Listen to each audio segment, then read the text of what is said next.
ओम नमः शिवाय। शिव भक्तों, आप सभी का स्वागत है श्री शिव महापुराण की इस पावन यात्रा में, जहां हम पढ़ रहे हैं रुद्र संहिता का तृतीय खंड। आज का अध्याय है श्री शिव की आराधना के लिए पार्वती जी की दुष्कर तपस्या। ब्रह्मा जी कहते हैं, देवर्षे, तुम्हारे चले जाने पर प्रफुल्ल चित्त हुई पार्वती ने महादेव जी को तपस्या से ही साध्य माना और तपस्या के लिए ही मन में निश्चय किया। तब उन्होंने अपनी सखी जया और विजया के द्वारा पिता हिमाचल और माता मेना से आज्ञा मांगी। पिता ने तो स्वीकार कर लिया, परंतु माता मेना ने स्नेहवश अनेक प्रकार से समझाना और घर से दूर रहकर वन में जाकर तपस्या करने से पुत्री को रोका। मेना ने तपस्या के लिए वन में जाने से रोकते हुए माँ, बाहर ना जाओ, ऐसा कहा। इसीलिए उस समय शिवा का नाम उमा हो गया। मुने शैलराज की प्यारी पत्नी मेना ने रोकने से शिवा को दुखी हुई जान अपना विचार बदल दिया और पार्वती को तपस्या के लिए जाने की आज्ञा दे दी। मुनि श्रेष्ठ, माता की वह आज्ञा पाकर उत्तम व्रत का पालन करने वाली पार्वती ने भगवान शंकर का स्मरण करके अपने मन में बड़े सुख का अनुभव किया। माता पिता को प्रसन्नता पूर्वक प्रणाम करके शिव के स्मरण पूर्वक दोनों सखियों के साथ वे तपस्या करने के लिए चली गईं।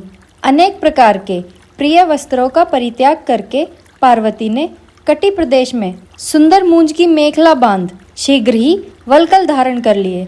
हार का परिहार करके उत्तम मृग चर्म को हृदय से लगाया।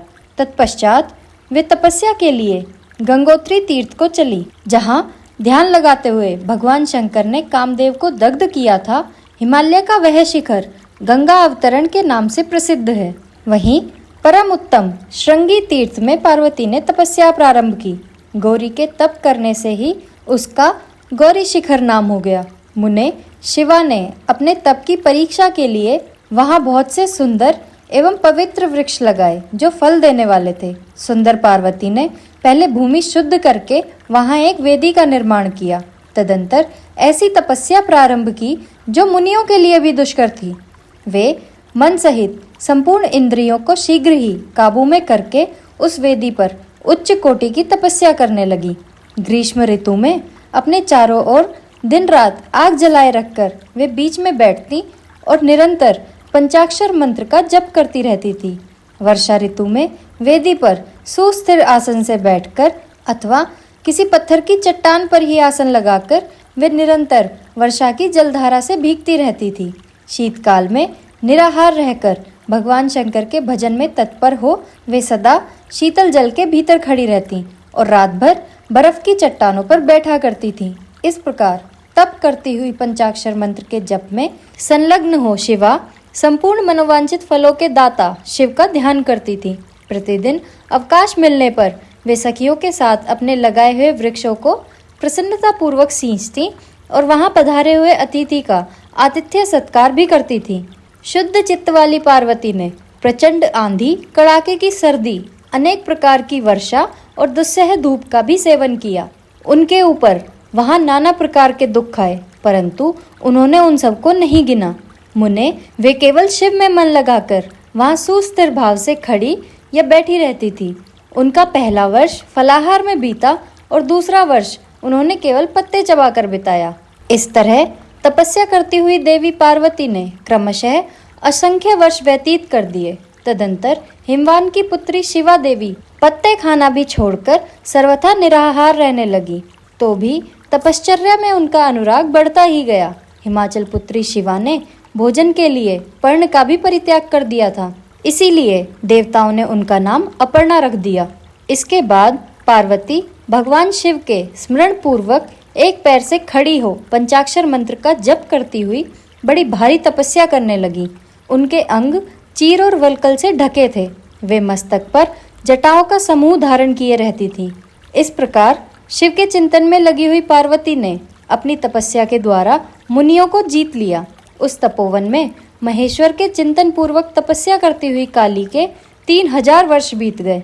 तदंतर जहाँ महादेव जी ने 60,000 वर्षों तक तप किया था, उस स्थान पर क्षण भर ठहरकर शिवा देवी इस प्रकार चिंता करने लगी, क्या महादेव जी इस समय यह नहीं जानते कि मैं उनके लिए नियमों के पालन में तत्पर हो तपस्या कर रही हूँ। फिर क्या कारण है कि सुदीर्घ काल से तपस्या में लगी हुई मुझ सेविका के पास वे नहीं आए? लोक में, वेद में और मुनियों द्वारा सदा गिरीश की महिमा का गान किया जाता है। सब यही कहते हैं कि भगवान शंकर सर्वज्ञ, सर्वात्मा, सर्वदर्शी, समस्त ऐश्वर्यों के दाता, दिव्य शक्ति संपन्न, सबके मनोभावों को समझ लेने वाले, भक्तों को उनकी अभीष्ट वस्तु देने वाले और सदा समस्त क्लेशों का निवारण करने वाले हैं। यदि मैं समस्त कामनाओं का परित्याग करके भगवान वृषभध्वज में अनुरक्त हुई हूँ, तो वे कल्याणकारी भगवान शिव मुझ पर प्रसन्न हो। यदि मैंने नारद तंत्र उक्त शिव पंचाक्षर मंत्र का सदा उत्तम भक्ति भाव से विधि पूर्वक जप किया हो, तो भगवान शिव मुझ पर प्रसन्न हो। यदि मैं सर्वेश्वर शिव की भक्ति से युक्त एवं निर्विकार हूँ, तो भगवान शंकर मुझ पर अत्यंत प्रसन्न हो। इस तरह नित्य चिंतन करती हुई जटावल्कल धारिणी निर्विकारा पार्वती मुंह नीचे किए सुदीर्घ काल तक तपस्या में लगी रहीं। उन्होंने ऐसी तपस्या की जो मुनियों के लिए भी दुष्कर थी।